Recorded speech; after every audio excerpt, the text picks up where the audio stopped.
stuff on his first road trip of the year. Well, we're live, so why don't you tell everybody? I did. Good morning, good morning, good evening, everybody. We're hanging out here with you, Scott Hastings, Andy Lindahl. A little Halloween theme the day before Halloween. It's cute, Andy. Well, they don't have a lot of options. I mean, we could go live if you could want to take a look at some stuff. I mean, we could put this pumpkin, but he's in your face. There you go. The skeleton's supposed to dance, but he doesn't dance, I guess. So you ain't gonna worry about that. So we went with this, or we could do spooky frame, a candy banner. So we'll just go with this. So there you go. So there it is for everybody to see. So tired that you just got? Let me just get spacey and goof and play with stuff. That I did what? Did you just get? Are you so tired that you just got goofy and spaced? And no, I wanted us to put this on. I meant to do it. I got this thing set up early. So what I forgot to tell you, and welcome everybody that was watching DMAC and Coach, they already had theirs ready to go. So we had to go until 9:15 because they were 8:30. Because Thursday's their day.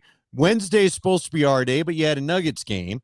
Yep. So we should talk about that Nuggets game. I want to talk a little Halloween. I want to have a little fun.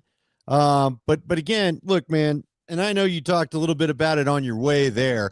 I dropped it. I felt like when you tried to tell the fellas today on your show, because I know you mentioned it to me last night when we chatted, 48 buckets, 40 assists. I mean, I don't know if it always lands with people. That means, what is that, 90% of your buckets were assisted? That's not guys dribbling and trying to find their own shot all the time, you know? Yeah, you guys had a debate on your show the other day about old basketball versus new basketball and blah, blah, blah, blah. And I disagree with Nate a little bit, but I'm not as big of an analytic guy as he is. Sitting here watching a game where both teams shoot 63s.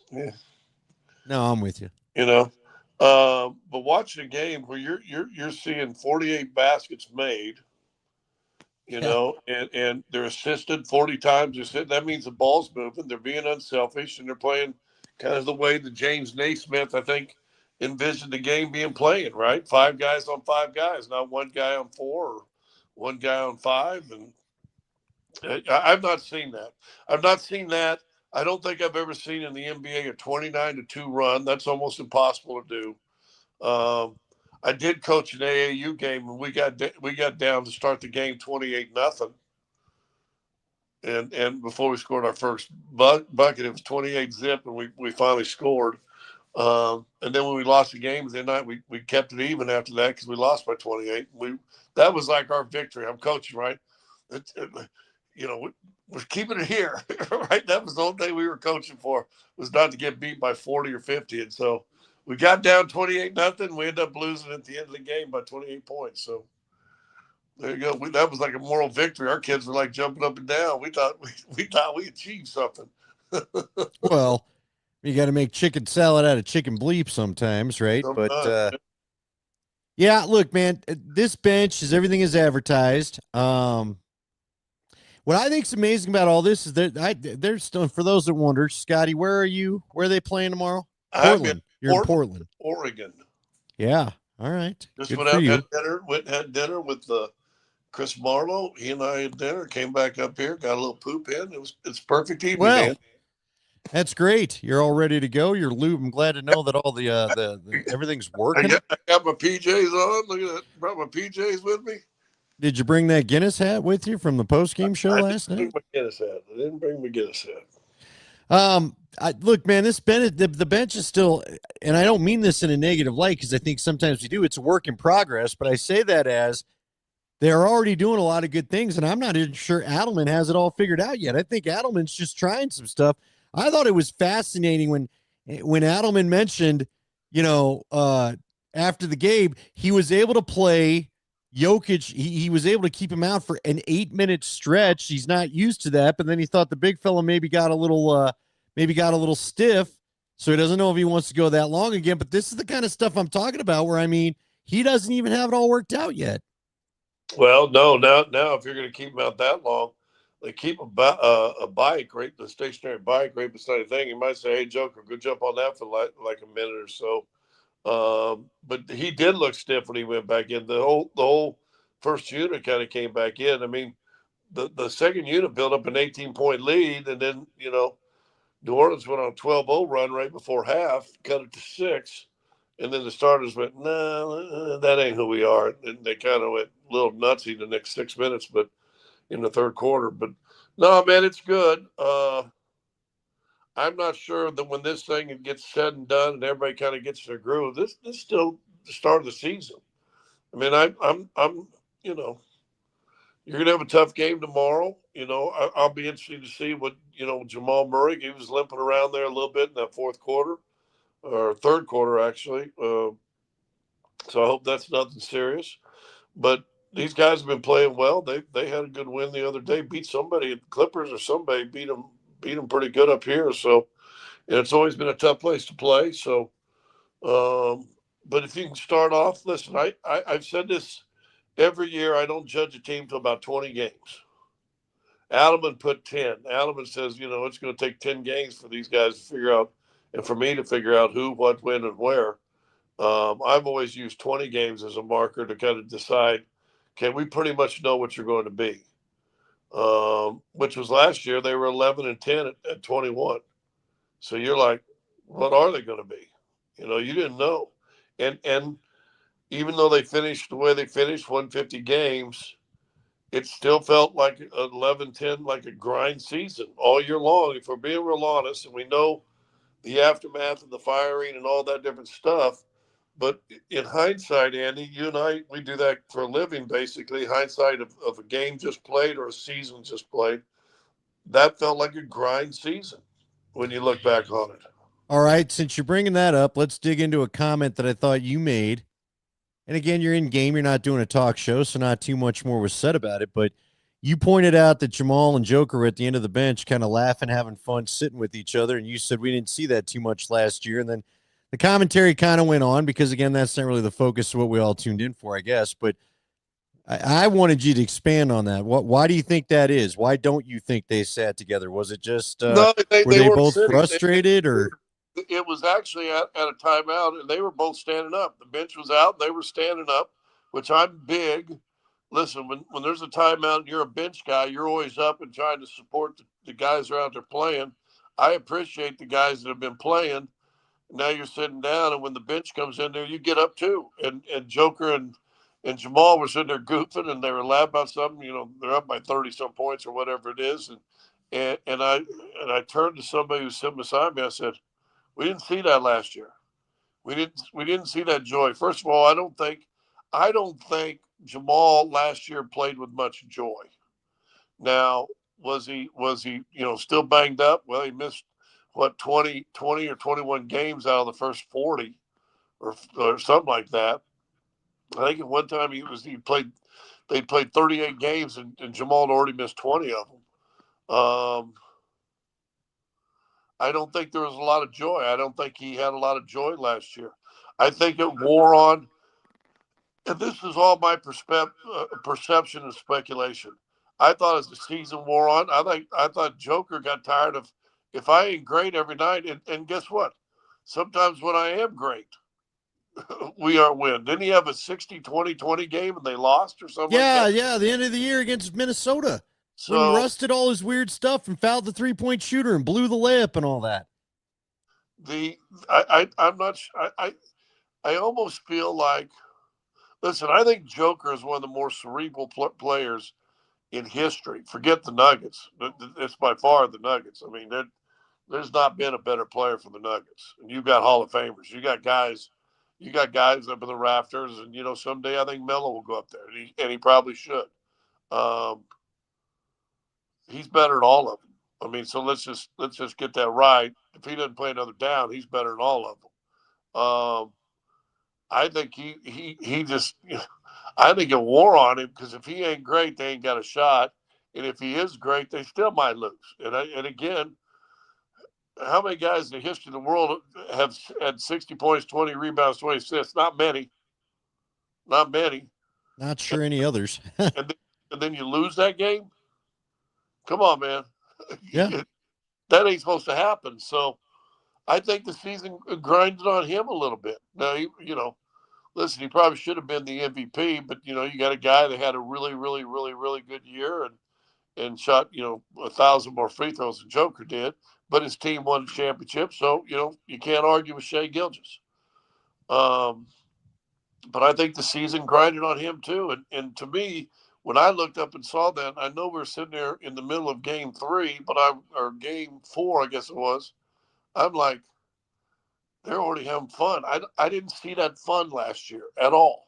No, I think a lot of us could agree with it. Everything felt hard. Everything felt to grind. Look, man, what you're describing is what I felt with the Broncos in 2015 with their offense. And even though they won a championship, that offense, it wasn't until the playoffs or they just accepted this is what we are and we're just going to go get it and try to get a Super Bowl. They did not enjoy things together. The defense had a lot of fun, right? Offense didn't. Look, I'm just excited about it. So Marie asked the question, and I think it's fair. Is Val really happy here? Marie, he did say in the locker room, he said winning basketball is fun, and I enjoyed it. There was a cut on the DNVR website if you just want to go and get a look at it, where he talked to the reporters, and he said, yeah, getting up and down is fun. I'm sure he had fun playing. And I don't know. Joker and Val together, I don't know if it'll be a thing or not, or if they're too redundant or whatever, but I'm not even sure we've seen the full role Val can play for him. We've seen Bruce. Bruce looks like kind of a little bit the same old Bruce Brown that we had before, which you reminded everybody for the season. Now, remember Bruce Brown, a lot of the scoring and the going off went off in the playoffs. Bruce Brown, what he's doing right now is kind of what Bruce Brown his first time around was here. A little bit. Bruce Brown, the year they won, it averaged a little over 9 points a game in the regular season, and I think it was 12 in the postseason. And you and I have talked about it a lot. And what's the great line by John Elway? You make your fortune in the regular season, but you make your fame in the postseason. And I'll tell you right now, Aaron Gordon's one of the guys, but I'm not sure Bruce Brown. If you heard the introductions on opening night, Bruce Brown was just as loud as everybody else on that team. Gordon and Joker and Murray. Bruce Brown was right there with him. He's supposed to be a new guy this year. So I don't know, man. It's gonna be fun. Listen, I don't know if anybody's realized this. We still have 78 more games. Yeah, that's a lot of games. Yeah. And a lot of time you got to stay healthy. Yep. But we're gonna have the Emirates Cup, and we're gonna have the All-Star break, and that crap starts tomorrow, doesn't it? Yeah, we're gonna have all these things going on. We're gonna have, Peacock trying to figure out how to not blur up the screen when they produce shows. ESPN's gonna have to keep holding their breath and let Shaq and those guys be funny. And then you got Amazon. Then Amazon, get on the app. Don't watch anything else during the breaks. Just stay captive audience. You know what? Here's what I got. I finally realized. You know why I got a problem with like tonight? First of all, what a horrible game on NFL on Thursday night tonight. It's amazing how bad the Dolphins are. Yeah. Does McDaniel survive the evening? No. Would you be surprised if he's fired by tomorrow? No. This is when you do it. This is when you do it because you got extra time now that they played a Thursday night game. So, no, and look, the NFL's got a problem too. Early on, here's my problem, especially as the gambling stuff's going to get more and more intense. And obviously, you're in Portland, and we all know what's going on there with Chauncey and everything, and it sucks if you're a Denver person. But honestly, there was a play tonight where they hit a big play. It was like 14-3 or 14-6. And Miami hit a big pass that would have got him like at the 5 or something, okay? Big pass play gets called back because the refs didn't see it right, thought that the back had leg whipped somebody, a defensive end coming in and all that. And as it turns out, he didn't. The back slipped. But that's not something you can review, and that's not something that they can go help, and that's, you know what I mean? And you blow this call, and you completely screw, because again, the Dolphins aren't very good, but they're even worse when every little stupid momentum play they get gets called back by a wrong call. Yeah. A wrong call. You can't have it. You got a chance if you can punch it in to tie the game. Yeah, and then maybe you feel a little something about yourself. And then maybe Baltimore's not so sure about themselves. You know what I mean? And I'm not saying that it would have led to the win, but I can tell you this, it'd have been a hell of a lot better game possibly. Again, I cannot believe how bad the Dolphins are. I cannot believe that that's the coach and the team that put 70 on the Broncos with that quarterback. Remember, A-Chain, their running back, was a pretty big part of that thing too that day. Yeah. And somehow they're just an absolute mess. Yeah, Chris and I went to have dinner. We're sitting there watching the game while we're eating, and there was one of the running plays, one of the ones where the running back gets hit about a yard deep in the thing, and they just basically walk him back, never take him to the ground. And I'm like, dude, there's no energy. Miami's offensive line looks like it's quit. There's no this is.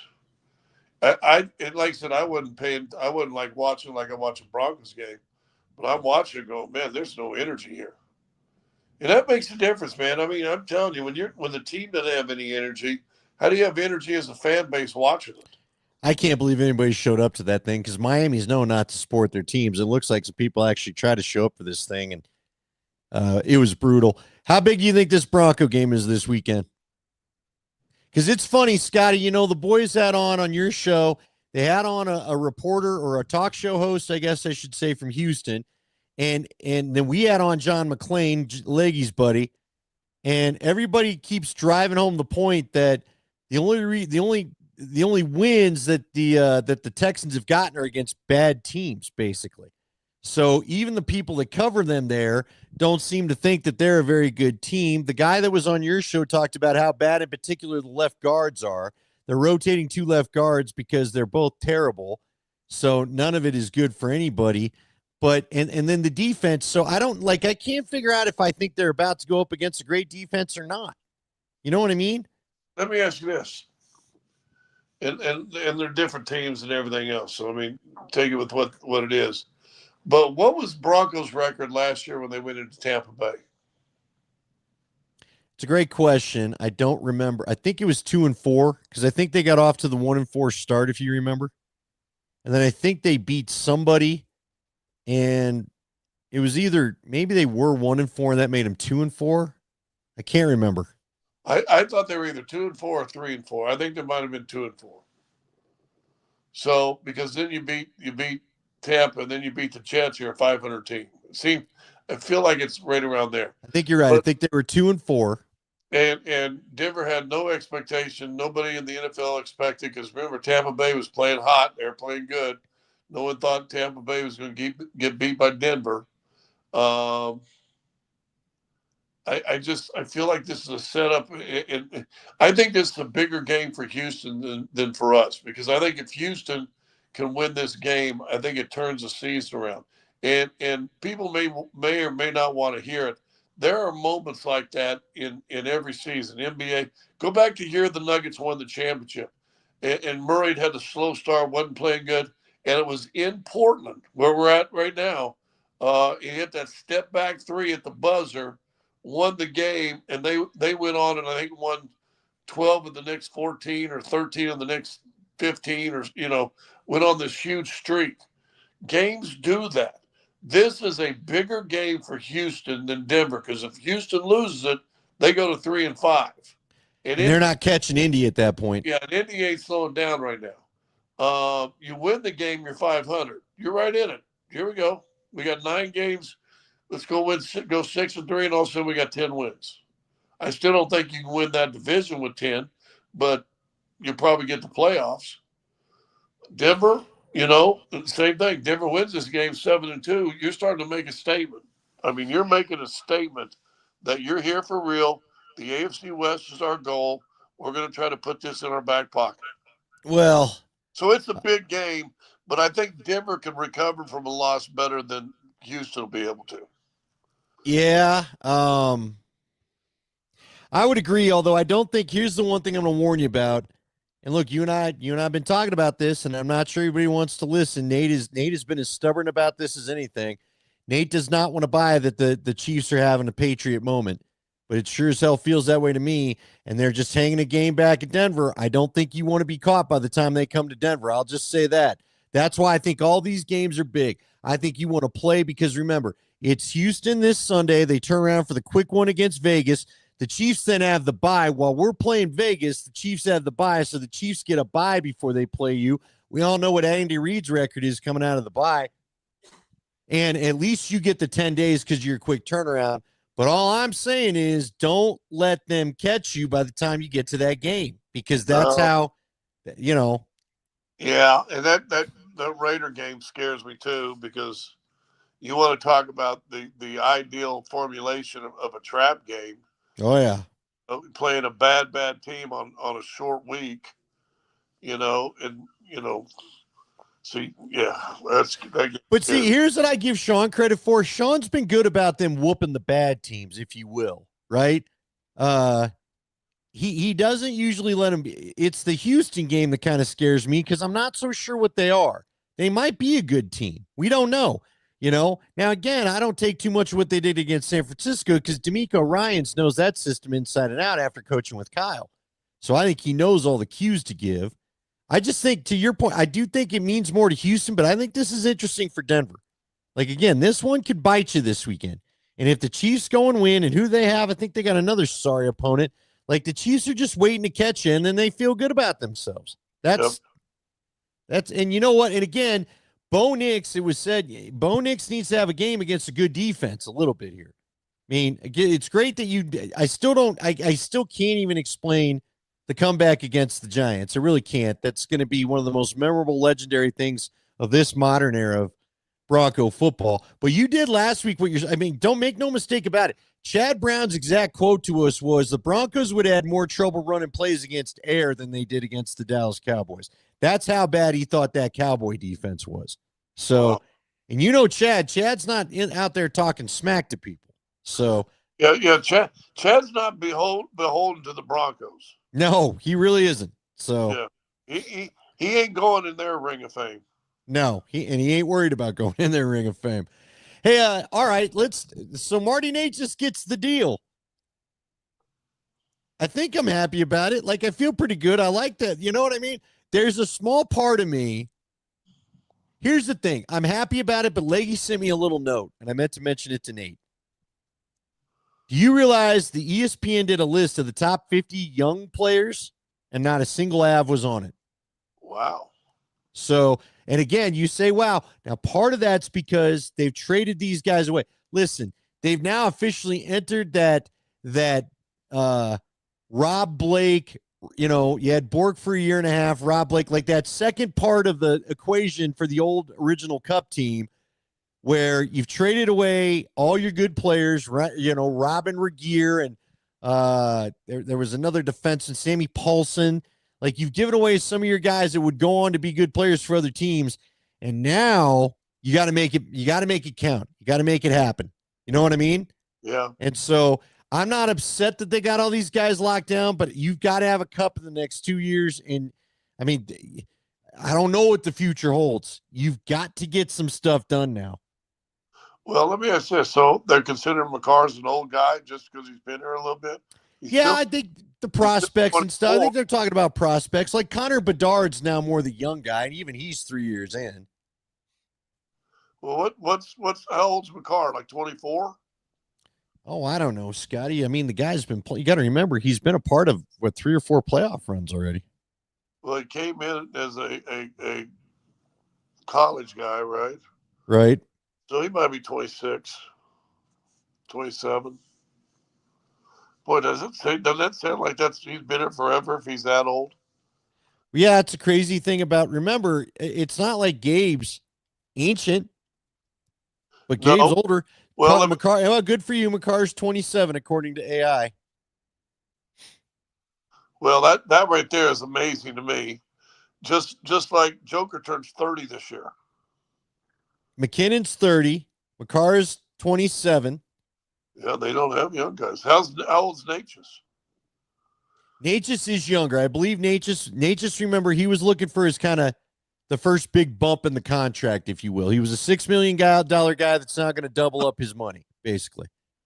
So, now, again, I know some people were kind of upset, because they're like, well, why didn't you just give the money to Miko? I'll give it the quick explanation. I tell everybody to seek out seek out the cut of John Michael Lyles on Spittin' Chicklets earlier this week.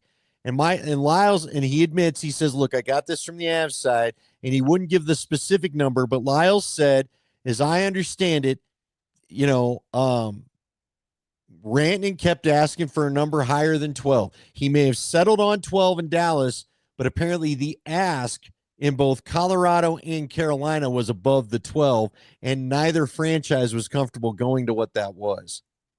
And so because of that, that's why Carolina traded it too. And for whatever reason, they just decided we'll stay in Dallas and we'll take the 12. Well, none of this matters if you win a cup. No, it really doesn't. You win a cup this year, next year, but you win a cup. None of this matters. The Mikko thing doesn't matter. If you don't, then that'll be a big question mark forever and ever. I will say this: Necas and McKinnon's line. Necas and McKinnon look like they should play together. I mean, they've been playing. Last year it looked awkward. In the postseason, it looked awkward. I don't think it looks awkward anymore.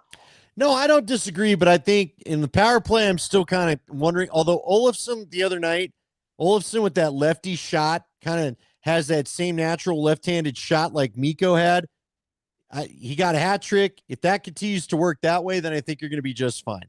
So, and you've said to me in our conversations that's what they need. They need a left-handed shooter. Well, yeah, because he's shooting towards the inside of the net. Again, that's something I can relate to in lacrosse. When you get stuck putting a right guy, when the right-handed shot is there, and it's not you're trying to you're shooting, but you're shooting to the outside. So my stick's outside. I'm outside the post. If I'm a lefty on that left side, when I'm shooting. Now my left-handed shot is onto the post. I'm shooting towards the post and in. From the right, I'm trying to force it back inside to get back into the right area, if you know what I'm saying. Yeah, no. And Mikko, if you remember, had that big bomb of the left shot. So I see that with soccer. In fact, Ellie scored a goal this past weekend, and I don't know if she's playing right wing at that time. She's usually a striker, but anyway, I think she was playing right wing. But anyway, she takes it right down the right side. It's the same thing as a right-hand stick or a right-hand lacrosse. Your angle is screwed. And I said, oh, she's too deep. And she took a shot, and I don't know how it went in. I mean, she had a window of like that, and it must have just hit it just perfect because it just scooted right past the goalie, hits the far post, and kicks in. Right? I mean, if she's a quarter of an inch this way, it kicks out. And that's what you're talking about. You're talking about the angle of the shot lessens if you're shooting that right side on the right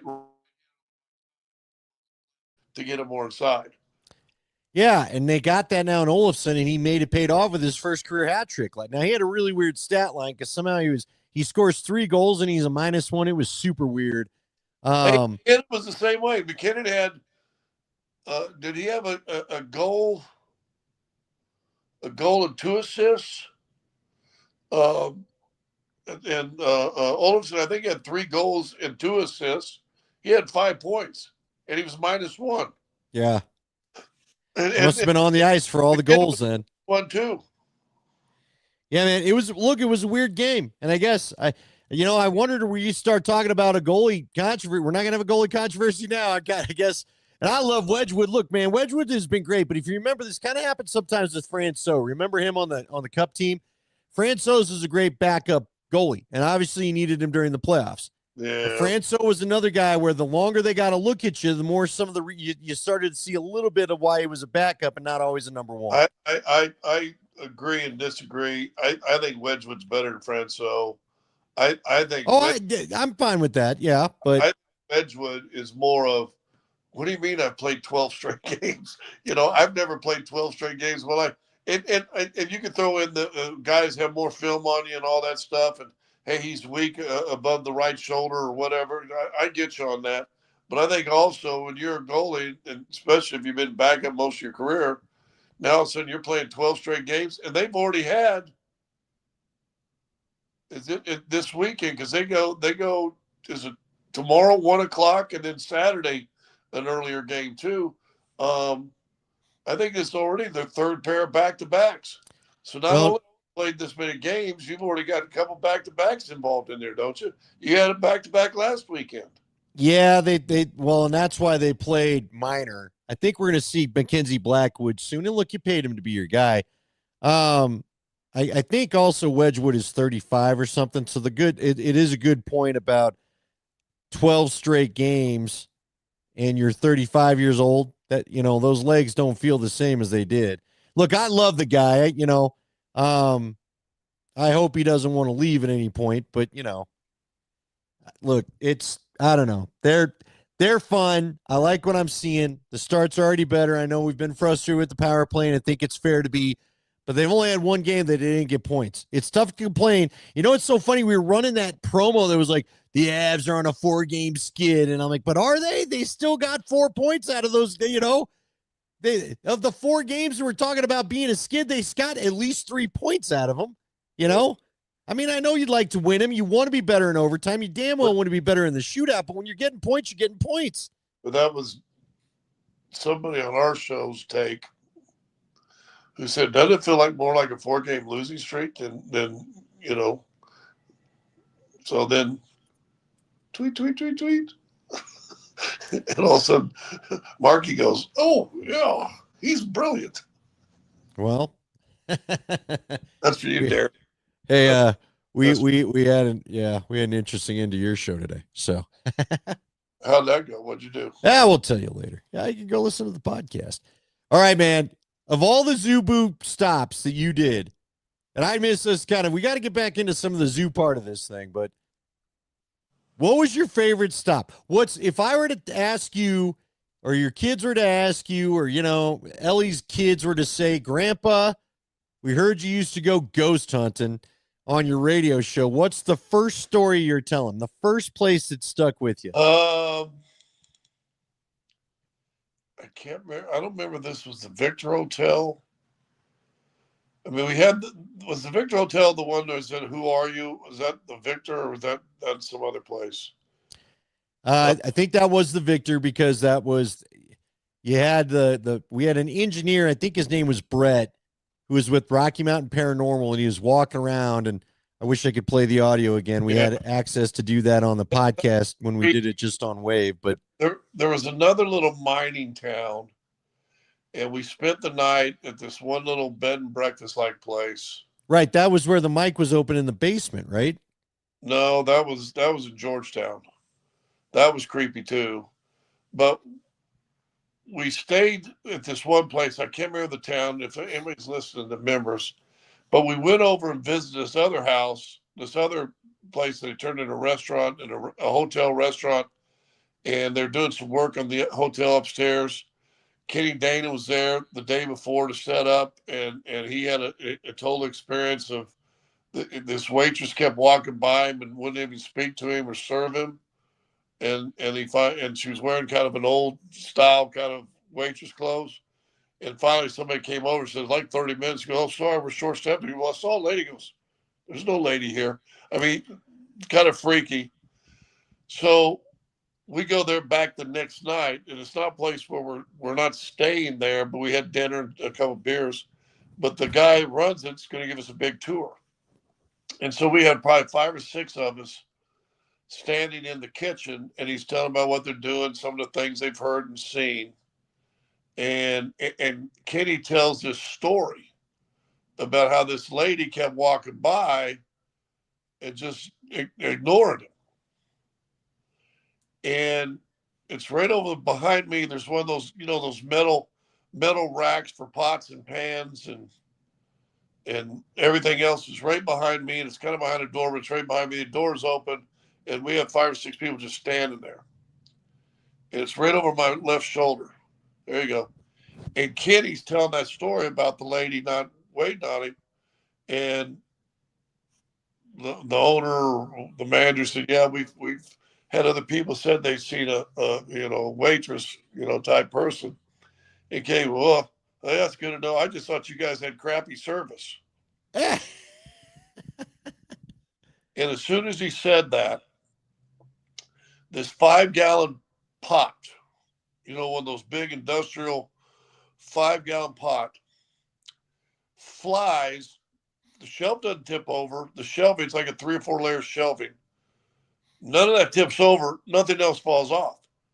This 5-gallon pot goes flying off this top shelf over my left shoulder, and somebody was standing on my left too, between us, and flies about 4 or 5 feet and hits this counter that's probably when you sit up in that chair to your TV away. So what, 5 feet, 4 Yeah. feet? This 5-gallon pot, and so we started like, what the frick? I mean, it freaked us out. Right? We didn't know what's going on, and we're like, oh my god, we started playing with the door. There was somebody bumping. Nothing else fell off the shelf. This 5-gallon pot flew off. I mean, flew off, boom, like this. We're going, oh my god, we're freaking out. So we get our composure. We go up. He's going to take us up tours because they're doing a bunch of reconstructions of rooms, and we get in this one room, and the guy's telling about it. There's stuff with the sheets over it, where they've been painting. There's some ladders, blah blah blah, stuff like that. He's like looking at it. Yeah, this is supposed to be one of the ones. We've had a lot of stuff in here. Guys say they'll come in here and they'll leave, will come back and stuff will move. Their paint bucket will move from here to there, blah, blah, blah, blah, blah, blah. And I'm kind of in the back of the group. They go in there and look, and they kind of pull the door closed a little bit. So we're freaking out. I'm me, I'm like a little freaked out, and me and somebody else. And we go, let's go back and look at that room. No, you want, listen. And I don't think we had any EVP equipment, but let's go in there. So I go and open the door. It's not click shut, but it's closed. The door won't open. I can't budge it. It's like something is all of a sudden behind the door. It was just opened. Like I can't push it up. I get it wide enough, about 6 inches, and I like sticking my hand thinking maybe something's up in there. And I got one of those Casio G-Shock watches on, right? Bing, bing, bing, boom, boom, boom. And that's all I've stuck in that room was my watch and my arm, trying to feel something. Doesn't grab me or nothing, but I mean, I'm thinking something fell behind the door. We couldn't push the door all the way open. It was just opened. So we go walk a little bit further. Now we're going to walk down the steps, and somebody says, well, we got to get back to our place. I go, yeah, what time is it? I go, 4 in the morning. How's it? I'm looking at Casio. You know those things. I mean, Yeah. you're big. You ain't accidentally bumping it. My watch has somehow gone to like China's time. And I hadn't touched it or whatever. And I'm like, what the 4 o'clock? They go, 4 o'clock, it's 8:30. And I went, what? And I'm like, what? How did my watch do that? And I'm like, blah, blah, blah. And I'm trying to figure out how to get it back, and it won't go back. It just stays on this one time. I'm hitting buttons, doing stuff. It won't go back. We start walking down the stairs. When we got to the bottom of the steps, from the second floor to the bottom of the steps, all of a sudden my watch goes back to the normal time. That's wild. You didn't tell me the watch part. I'd heard the other part. You never told me about the watch. No, that was the trippiest thing. Because now, but again, with the big pot flying off, you're thinking, did somebody bump it? We tried to debunk it and couldn't do it. And then my watch said, well, did I hit the buttons? Was I pushing something I didn't know? But it went from like, 4:30 or 6:30 in the morning, like 2 days, like 2 years. It was off 2 years. Like the whole date was off. I wish I should have, thinking back now, written down what date it went to and to see if that mattered at all. And I still didn't do anything because it would either go completely off or go back to that time. And I couldn't get anything to change. Got down the bottom floor and I looked at my watch again to see if somebody knew how to do it. I went, oh, it's back to normal. Everything's fine and working. So, and I can't now, and we didn't stay at that place. And it was an old mining town. Yeah, I remember it because it was the end of the week. You started the week at Crick Patterson, and I was with you guys for that, which is off 11th and Washington, not far from Stoney's, that bar we're always at. And the Crick Patterson, Jack Osborne took his show to the Crick Patterson last year. Yeah, and they're convinced it's haunted. They're convinced there's a portal or something in there because it's called Portals to Hell. Yeah. Because there's been so many hauntings. So that was where I've shown people in the past the sketch of the ghost that Casey Lamb, the engineer, saw, which he was never the same. That you guys went to the place with the basement with the mic was on, and the guy said, "Read your Bible to us," and we still don't know who said that. And then I remember you guys saying that place. I wish I could remember what it was because one in like Eastern Colorado where you headed there. I just know you guys said that was the scariest of the bunch. Yeah. And the Victor was no walk in the park either. Victor is where we had the voice. Who are you? You guys went to the Stanley, but you didn't stay in like the rooms, right? I did. Me and I never stayed in the room by myself. Me and somebody else. But I have to admit, man, I was so nervous at the Stanley. I may have had way too many beers that night because I wanted to go upstairs full out and get it over with. Yeah. Hey, I could see a ghost moving one sheet, but he wasn't moving all three of them sheets. He wasn't moving them three sheets in the wind that night. But I did get up in the middle of the night and had to pee. And I remember just, oh Lord, please don't let me see that. I don't want nothing. Well, it's I don't know, man. It was crazy. Some of the stuff you guys found, it was crazy. And you know the guy Zach Bagans who does Ghost Adventures, after the complaints in Milwaukee of the hotel that the guys are staying at where the Dodgers left and they said they wouldn't stay there anymore, Billy Bagans is going to go to the hotel and go check it out. Yeah, the Fister. Yep, the Fister. Is that the one in Milwaukee? Yep, the Fister. We used to always stay there too, and our guys somebody got scared, and then the one in Oklahoma City they ought to look at too, the Scanlon or something like that, the Skirvin. Be fun to try to get him on, but I feel like Zach has been doing his too. I feel like Zach's messed up now. So, yeah. The Fister in Milwaukee is a cool hotel. All right. Well, happy Halloween, everybody. There's another one we used to stay at. No, it was the Fister. Oh, I thought there was one in Seattle. When we used to go to Seattle, we stayed in. Yeah, I wouldn't doubt that, man. That city wouldn't surprise me, especially all that water to fuel it, like they say. So. But so that one, I wish I could remember the town. But it's an old mining town, and it's set up on kind of a plateau, and it wasn't nothing around it really. But that was creepy. Well, we wish everybody a happy Halloween. Be safe tomorrow. Watch for the kiddos if you're out driving after dark. It's going to be cold. I'm kind of curious to see what tomorrow looks like because it's supposed to be in the 40s around the trick-or-treating time. My first Halloween after being traded here, and we were in Detroit. Detroit's cold. It snowed 8 inches, and I remember my kids had all these cute little, Ashley and Allie had these cute little princess garbs, and instead they're wearing that with about 8. They look like the dude on the Christmas Story with this one onesie with their arms. I mean, we had them so bundled up. They were walking around and had these princess dress on with these big old heavy coats. They were walking around, their arms are all stuck and everything. And that was our first Halloween here. It always gets cold in Denver on Halloween. Yeah, the one year, though, that I wanted to be a ninja, I had to go coat. But anyway. All right, well, happy Halloween, everybody. We got more. We got more stories. We'll have to tell a few as we go here. We have to do, if we're doing this podcast in a year, because the radio people, let's be honest, are no fun club, NFCs.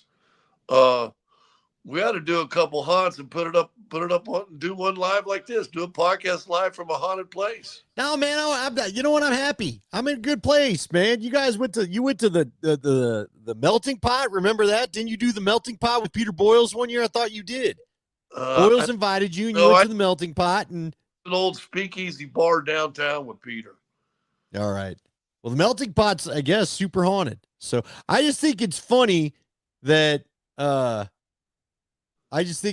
used to do, you do all these investigations, and now it's become like a whole industry, and Zach Bagans is worth $30 million, and that could have been you. It all started, you and I used to watch that show Fear on MTV, and that's kind of some of what got it going on. We were doing those ghost things probably almost as before anybody. Listen, If anybody wants to go to the Spotify page of what were we, the Zoo Boo Crew or the Zoo Crew redo, go find that on Spotify. I think it's still up. We did a great Halloween episode a few years back. I got plenty of ghost stories I could tell you guys. I felt like I'm the one that's always telling them, so we got a few of Scotty's. I miss doing Zoo Boo where we just let people call and do ghost stories, then we'd We give ought a to little have some way at the end of the show. people watch this, vote somehow, or leave a comment. Subscribe if you can. If people want to see us do a live something somewhere next year at a haunted place. We both have to still be employed, so we'll see. Yeah, I suppose we could do it on a different channel. I mean, I think we'll be there, but it's radio. Nobody knows anything. Yeah, there is that. Good point. There is that. All right, we're going to try to. Do you have a game next Wednesday? I didn't even look that far ahead. I know we got a Bronco game Thursday night. I think I do. I think we have a home game Wednesday. All right. Well, we'll figure something out, folks. We're going to keep bringing you the podcast. Maybe we'll even do it Tuesday. Who knows, Scotty? Maybe we'll do it on a Tuesday in front of that game. How about that? Yeah, they play Monday. What do the Avs do? I don't have any idea. I'm not into that part of it yet. You know what I mean? I'm just kind of waking up and surprised when it's on. So anyway. All right, everybody take care. We'll talk to you later, and happy Halloween.